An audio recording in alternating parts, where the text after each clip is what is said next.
And we are ready to rock and roll now. Arjun makes the first move, pawn to d4. And Gukesh, as always, we've been saying about it, he will draw upon his World Championship prep, also some other prep around it. Gajewski, who is his second and trainer right now, is here with him in this tournament. Meanwhile, Arjun seems to have come alone to the event. e6 played, knight comes out to c3, and Arjun now will face the Nimzo Indian defense. Now, Arjun's favorite line against Nimzo Indian is f3. Will he go for it? Not really. g3, and it makes so much sense to deviate from what you've been playing, because then your opponent will not have come prepared for it. You can see Gukesh already pausing, Arjun getting up. Gukesh castles quickly. He takes 3 minutes on the clock for that move, and now Arjun comes back.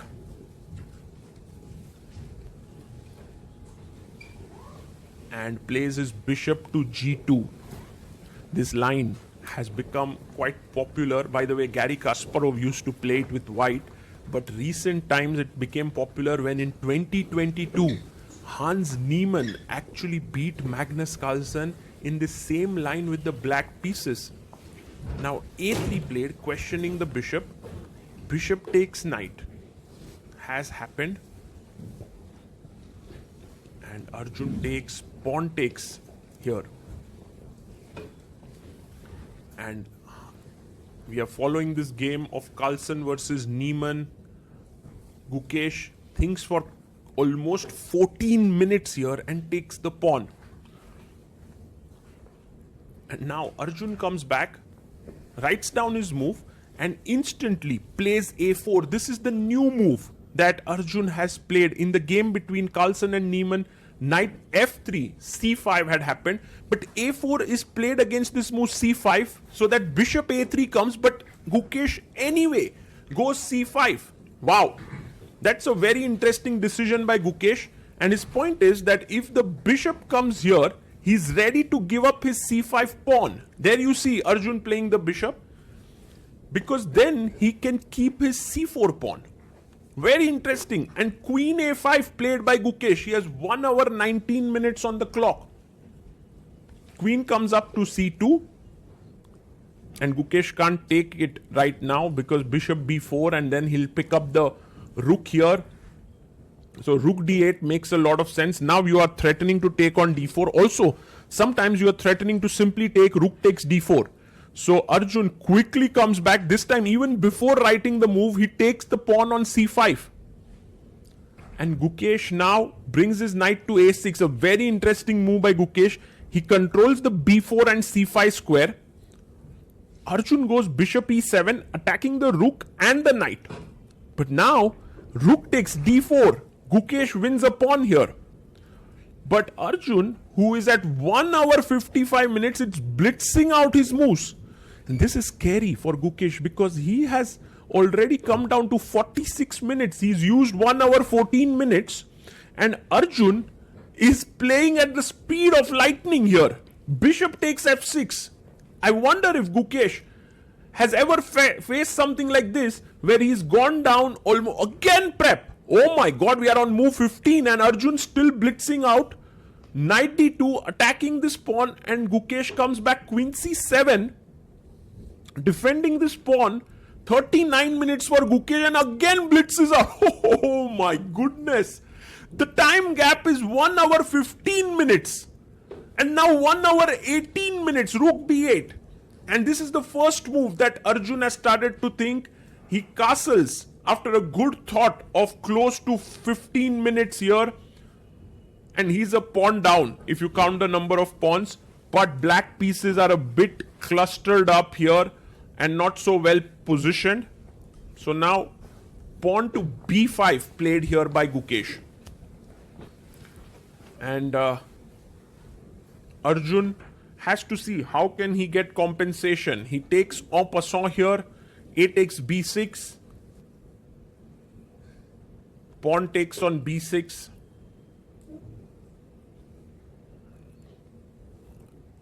And Arjun may want to go Knight to e4 now, attacking the pawn on f6. You can't push because there's a check and you will lose the rook.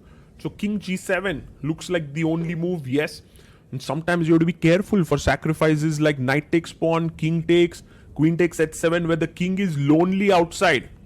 g4 played here by Arjun. He's going for the attack. Knight g3, knight h5. The knight comes in offering a trade. By no means should Arjun capture this, because then Gukesh is completely fine. You know, there's a very nice rule that I'd read in Gelfand's book. When there are weaknesses around a king's position, if you don't have a knight, it's very difficult to exploit them. So keeping a knight keeps these weaknesses under check. There is a lot of possibility to create an attack. Queen e5 played here by Gukesh, centralizing his queen, coming closer to his king. Rook a d1, nice move here by Arjun. He's trading off this rook so that he can keep playing freely on the king side with f4 and stuff. b5 played here by Gukesh. He dreams someday to create a passer on the queen side. f4, nice move here by Ajubai. Queen e3 check. And king goes to h1. And now rook takes rook taken. You can take with the queen. You have to be just careful about queen takes c3. Oh, he takes it. Now look at this. If queen takes c3, knight h5 and queen d8 is a mate. So knight d7 blocks the d file and threatens queen takes c3. And Arjun plays bishop c6. Wow. Okay, this is getting intense now. He wants to win a piece. Takes, takes, and takes. Rook b6 played. What a move is this? What if you take here? I mean, take here. His idea is check. Oh my goodness, it's a mate here almost. Has to play rook f3. But rook b6 is a blunder. The blunder because not bishop d7. You can see Arjun taking his time, took 17 minutes and played this. And now a very important intermezzo, rook f3. Gukesh may have missed it. Finds it. Queen comes to c5. And the point is, if you take bishop d7 now, there's rook d6. He takes it. Gukesh goes rook d6. He's playing super quick. He's trying to gain back the time. And Arjun goes queen e1. Amazing. Gukesh may have seen this, but Arjun has seen a step further. Bishop b7. The point is, if you would have taken here, queen h4, and it becomes difficult to defend here. So bishop b7, e4 played here, trying to block the bishop. Rook takes d7, and now if queen h4, there is queen e7, but you take on f6 with the knight. Yes, good move there. And threatening queen h4, so rook d3 played, but can we simply not go queen h4, threatening a mate? Arjun finds it. It is a mate almost, because check, king g2, check, there is king h3. He goes king g7. And now a very important move here, f5 for Arjun. Can he find it? No, he plays rook d3. Pawn takes d3. We'll come back to this moment later where Arjun could have won with f5. He takes instead and now plays knight h5. King to g8 played. And queen comes in. Queen f8, almost a mate. And Arjun takes back the pawn. So now from being a pawn down, Arjun has moved to being a pawn up. And also Gukesh has only 2 minutes 47 seconds in hand. He plays f5. This is a nice move. Queen d7 played. Whoa. What is this move? He's attacked the bishop, but bishop takes e4. Isn't that hanging? Gukesh takes the pawn. King g1. Isn't queen c5 a check? Gukesh looks up at the screen. No, he goes bishop d5. Maybe because if queen c5, there was king f1, check, and king f2, and perhaps there will be no checks there. So bishop d5, he takes on f5, he gives a check. By the way, gf5, bad move here by Arjun. Queen c5, king f1. And Gukesh now down to 25 seconds. It's not like reaching move 40 is going to save you from time pressure. It's only going to give you 10 seconds per move.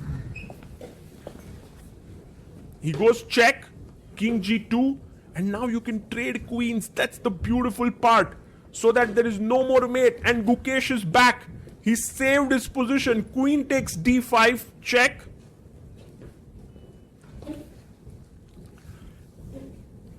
Pawn takes, almost there. Gukesh down to 22 seconds.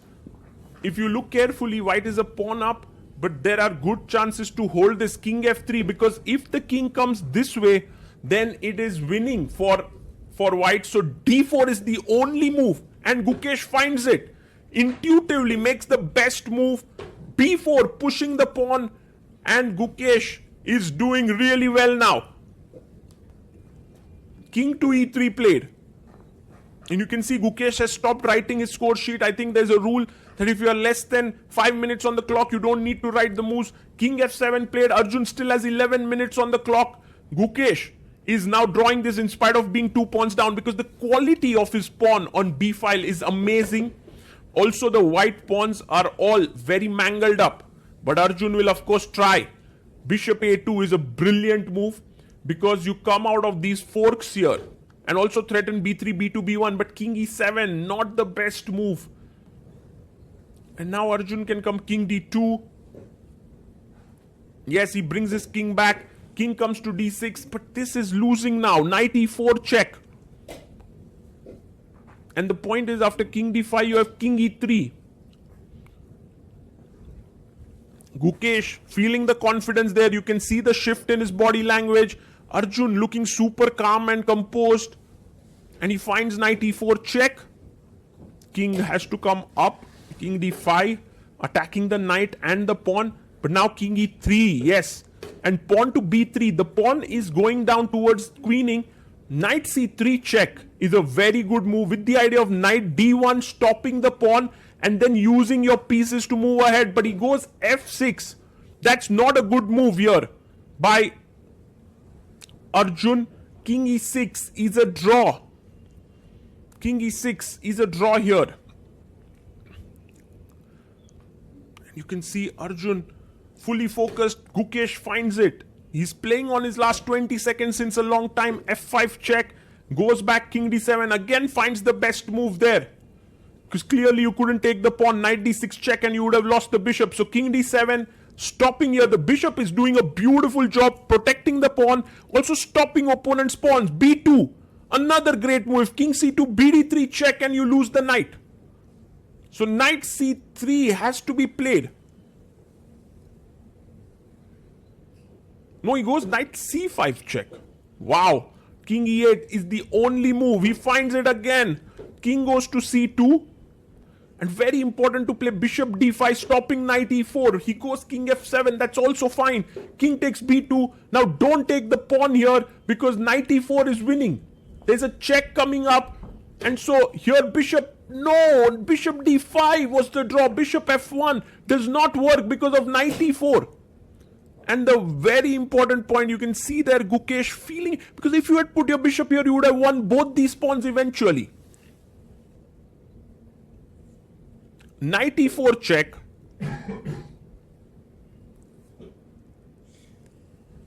Bishop g2. Knight g3. King takes f6. Taken here. Pawn to h4 played. And now you will see the knight defends here. The pawn control these squares. Bishop comes back. King comes up. And now he's simply bringing his king. There's no counterplay. This entire setup is what had to be prevented. King d3.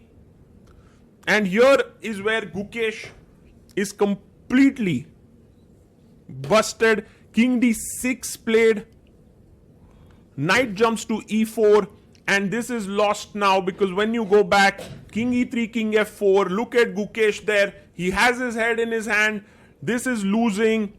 Arjun Erigaisi wins this battle between the two super Indian GMs. Well, look at Gukesh. He can't handle this one, because this one was really tough.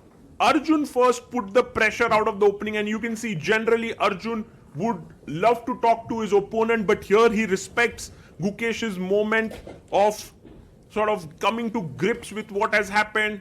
Gukesh, of course, played a fine game with Magnus, but losing it under time pressure. But today's game was a little bit too intense. First getting out prepared in the opening, then being low on time, then fighting really hard, and then at some points having the draw in his hand, but then missing it and eventually losing, starting Norway chess with 2 losses.